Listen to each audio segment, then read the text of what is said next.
السلام علیکم۔ بدکار ظالم پر لعنت ہمیشہ برستی رہتی ہے۔ حضرت شیخ سعدی رحمۃ اللہ بیان کرتے ہیں کہ ایک وزیر نے بادشاہ کے خزانے کو بھرنے کے لیے لوگوں کے گھروں کو برباد کرنا شروع کر دیا۔ داناؤں نے کہا کہ جو شخص اللہ عز و جل کو ناراض کرے اس کے لیے کہ مخلوق اس سے راضی ہو جائے، اللہ عز و جل اسی مخلوق کو اس کی تباہی پر مامور فرما دیتا ہے۔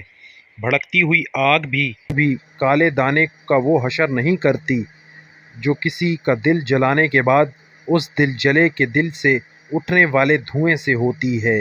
اس بات پر سب متفق ہیں کہ گدھا تمام جانوروں میں سے سب سے زیادہ ذلیل ہے، اور اس میں بھی کوئی اختلاف نہیں پایا جاتا کہ مردوں کو کھانے والے شیر سے گدھا بہتر ہے۔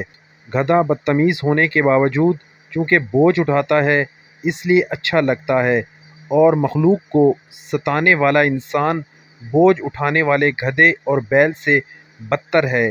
عدم برس مطلب بادشاہ کو اس وزیر کی کوئی بات پسند نہ آئی اور اس نے اسے قید خانے میں ڈلوا دیا اور طرح طرح کی اذیتیں دے کر اسے ہلاک کر دیا۔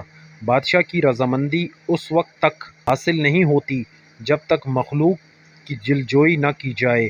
اگر اللہ عز و جل کی مہربانی چاہتے ہو تو مخلوق پر مہربان ہو جاؤ۔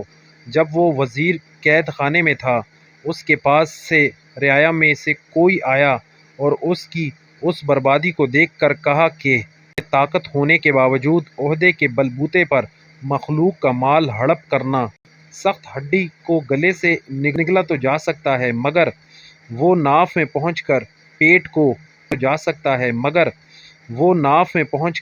پیٹ کو ضرور پھاڑے گی۔ بدکار ظالم کے مرنے کے بعد بھی لعنت اس پر ہمیشہ برستی رہتی ہے۔ مقصود بیان: حضرت شیخ سعدی رحمۃ اللہ علیہ اس حکایت میں بیان کرتے ہیں کہ اللہ عز و جل نے جب تمہیں طاقت دی تو تم اس کو لوگوں کے فلاح بہبود کے لیے استعمال کرو، نہ کہ ان پر ظلم کرو۔ ظالم کا انجام بہت برا ہے، اور ظالم بدبخت پر اللہ عز و جل کی لعنت ہمیشہ برستی رہتی ہے، اور ظالم کو اللہ عز و جل عبرت کا نشان بنا دیتا ہے۔ ہمارے لیے نمرود، فرعون اور شداد کی مثالیں موجود ہیں۔ انہوں نے اپنے ظلم و ستم سے عوام کا جینا دوبھر کر دیا، پھر جب اللہ عز و جل کا قہر ان پر نازل ہوا انہیں کہیں پناہ نہ ملی۔